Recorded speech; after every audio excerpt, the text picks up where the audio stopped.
There's a ship that sails from Derry, Derry on the Foyle, where women hold hen parties and cackle, just like fowl. So if you're male and sensitive, take heed to what I say. Don't set foot upon that ship on terra firma stay. The ship was cheered, the harbour cleared. We were heading for the sea, 60 drunken females and one male. That was me.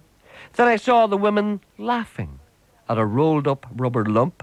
Then one began to blow it up with the aid of a bicycle pump. Bigger and bigger grew the mound, as round it they did stand, and then, by God, I saw it. It was an inflatable rubber man. I couldn't tear my eyes away. God, the pounding in my heart. A life-sized, naked rubber man, anatomically correct in every part. My heart was all aflutter. I could only stand and stare, and as I looked upon him, I couldn't help but, compare. The Horidans shrieked with laughter and grabbed him by the thighs. God, the things they did to that rubber man, it brought tears to my eyes.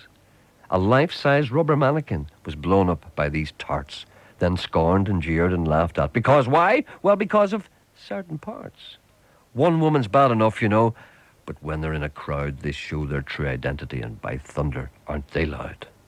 I pitied that old rubber man as they grabbed him here and there. The things they'd done to him, it really wasn't fair. Water, water everywhere, as in the corner I did shrink, and the women roared and screamed and laughed.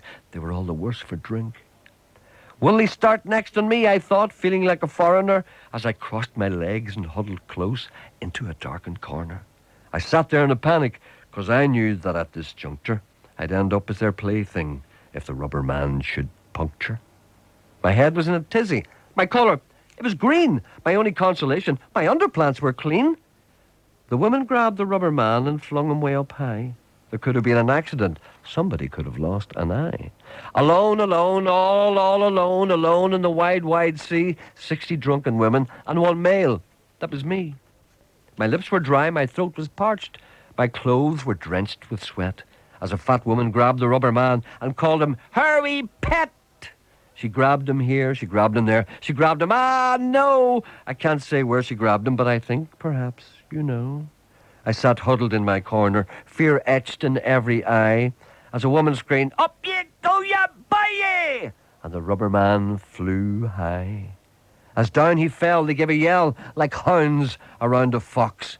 Both my knees were knocking, and sweat ran into my socks. I used to think that women were soft and sweet and nice, but they played with that rubber man like a cat will play with mice. But now the women were clean mad, a shrieking drunken gang. Then the rubber man exploded. He went off with a bang. Bits of him flew everywhere. A bit flew by my chair. I knew that bit quite well by now. It was the bit that I did compare. Then the awful, awful silence. Just the lapping of the sea, and 60 pair of drunken eyes were staring straight at me. Then, thank God, we landed. The gangway was put down. I was the first one out of the boat and ran down Derry town. I ran into a little pub. I was still in a panic. I'll never board that ship again. I'd rather board the Titanic. And still at night, I dream of it and wake with pounding heart. And I always check to see I've got, a certain part.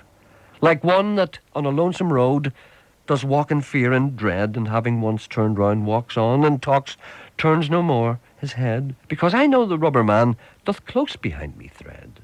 So, if you're male and sensitive and see women in the gang, remember, like the rubber man, you too could go bang.